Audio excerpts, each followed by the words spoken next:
We know that doing science is not just reading a book or information on Wikipedia. We need hardware because they are the critical pieces that allow us to do science and experiments. If you add all of these instruments up, from fluorescent plate readers to vortexers, they end up costing hundreds of thousands of dollars, which the high school science lab, that's not the realistic budget. And even if you have a very well equipped science lab, just like the one at Lambert High School, it's still, again, 50 students, 40 students sharing all of these. Why can't it be that each one has their own? We were running up to and against barriers every single year. The projects we had, the science we wanted to do, we couldn't do because of the lack of equipment.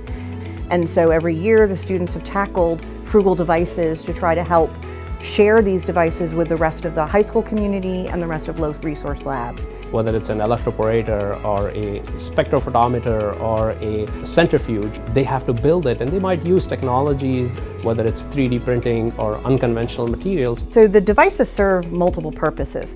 One, they're a device that enables us to do a project. The second aspect is the students are becoming engineers. So they're learning the physics behind, the mechanics behind these devices, and then able to apply it not just in this area, but then in their other courses and then as they go off to college. By making hardware accessible, affordable, open, really in the umbrella of thinking about frugal science, allows every kid, every teacher to have access to hardware so that they can kind of do bold, impactful science and engineering. The one thing I love about this is I got a chance to experience how research and engineering works together at a high school level. Typically, I would have to kind of experience that in college, but getting a head start has really opened up my view to engineering, and I loved doing this. And what's surprising to me is there's so many professors at Georgia Tech who are insanely busy, are always welcome to take an email,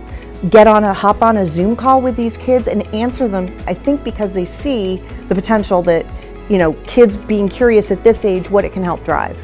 My first year here, I worked on creating a frugal lyophilizer, and what this lyophilizer does is it's trying to freeze dry cell cultures or biological components. And this is really crucial in the field of biotechnology, whether it's for transporting vaccines or different components through transport. It kind of hibernates the cell so there's no biosafety concerns. When we really flip our script and we think about science education from a different lens, and we think about teachers not being the deliverer of information, but a part of a learning community within their classroom, it empowers both the teachers and the students to ask really great questions and find ways to answer those questions. And I think that's what's going to be so amazing about the Frugal Sciences Academy. When I started teaching, teaching was being the sage on the stage. You controlled everything that was going on in your classroom. You were the expert. And I learned pretty quickly that it was okay to say, I don't know everything. You become a total community learning together, and then students turn into lifelong learners. And I think that's what excites me and gets my passion going for the Frugal Science Academy. 30 years from now, 50 years from now, I want to look back and think about my inventions, and I think that's great. But the secret mission here is to basically transform lives and educate, the next generation of scientists and engineers.